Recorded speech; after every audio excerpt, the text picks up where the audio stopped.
जमीन पर कब्जा और बेदखल किसी भी व्यक्ति को संपत्ति से ऐसे नहीं हटाया जा सकता, चाहे भले ही वो व्यक्ति कब्जेदार ही क्यों ना हो। आइए आज की इस वीडियो में हम विस्तार से जानकारी करते हैं कि जमीन पर कब्जा और दखल क्या होता है और सुप्रीम कोर्ट के कुछ फैसले हैं जिनके ऊपर हम बात करेंगे इस वीडियो के अंदर। और इस वीडियो से आपको पता चल जाएगा कि क्या अगर आप किसी सरकारी जमीन पर या फिर किसी की निजी जमीन पर कब्जा कर लेते हैं तो ऐसे मामले में आपके साथ क्या हो सकता है। तो वीडियो को विस्तार से शुरू करने से पहले आपसे गुजारिश है कि अगर आप लोग पहली बार इस यूट्यूब चैनल पर आए हैं तो कृपया चैनल को सब्सक्राइब कर लें और साथ में बेल आइकन की घंटी को दबाना ना भूलें। तो चलिए विस्तार से वीडियो को जमीन पर कब्जा और दखल यानी कि इससे संबंधित ऐतिहासिक फैसले और महत्वपूर्ण फैसले सुप्रीम कोर्ट के द्वारा दिए गए हैं, जिसका उपयोग जमीन विवाद और कानूनी मिसाल यानी कि ऐसे रूप में किया जाता है जिसे मैं इस वीडियो के नीचे आज आपको विस्तार से इस वीडियो में विस्तार से जानकारी दूंगा। और नीचे आपका इससे संबंधित कोई सवाल है तो कमेंट बॉक्स में आप मुझे लिख भी सकते हैं। सुप्रीम कोर्ट के फैसले का सार दिया गया है आज की इस वीडियो के अंदर, और मैं आपको बताऊंगा कि जमीन पर अवैध कब्जा और बेदखल यानी इससे संबंधित जो है कई ऐसे सुप्रीम कोर्ट के बिंदु हैं जिन पर मैं बात करूंगा। और बात करने से आपको पता चल जाएगा कि इस प्रकार की जो भूमि होती है उसके ऊपर सुप्रीम कोर्ट के द्वारा क्या फैसला है। एक मामला सन 1989 में था और ये मामला कृष्णा राम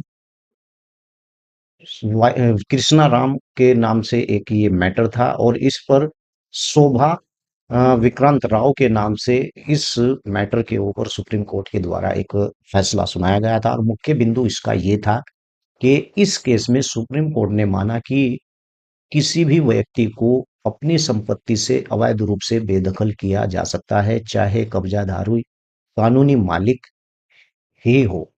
इस प्रकार से जो कब्जाधारी है वो भले ही मालिक है, लेकिन उसे इस संपत्ति से बेदखल किया जा सकता है। और कैसे किया जा सकता है मैं आपको विस्तार से बताऊंगा कि इसका जो महत्व है, इसका जो मुख्य उद्देश्य है, यह फैसला बताता है कि कब्जाधारी को भी एक हद तक यानी कानूनी संरक्षण प्राप्त होता है, खासकर जब तक कानून उसे बेदखल नहीं कर देता है।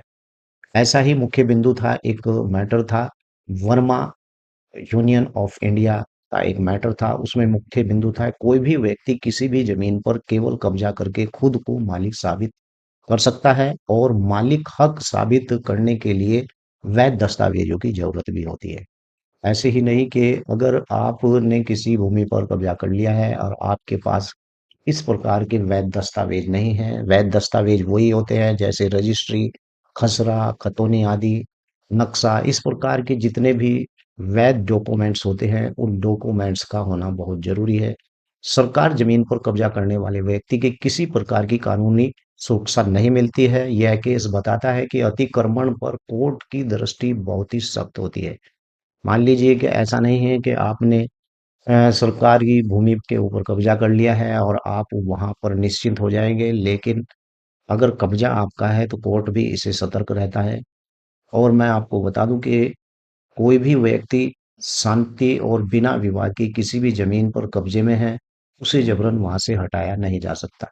मान लीजिए कि किसी व्यक्ति के द्वारा कब्जा किया हुआ है और वो शांति से वहां पर रह रहा है तो उसे भी आप इस तरीके से एकदम नहीं हटा सकते हैं। यह फैसला कब्जे के अधिकार और बेदखल और वैज्ञानिक प्रक्रिया को मजबूत भी करता है।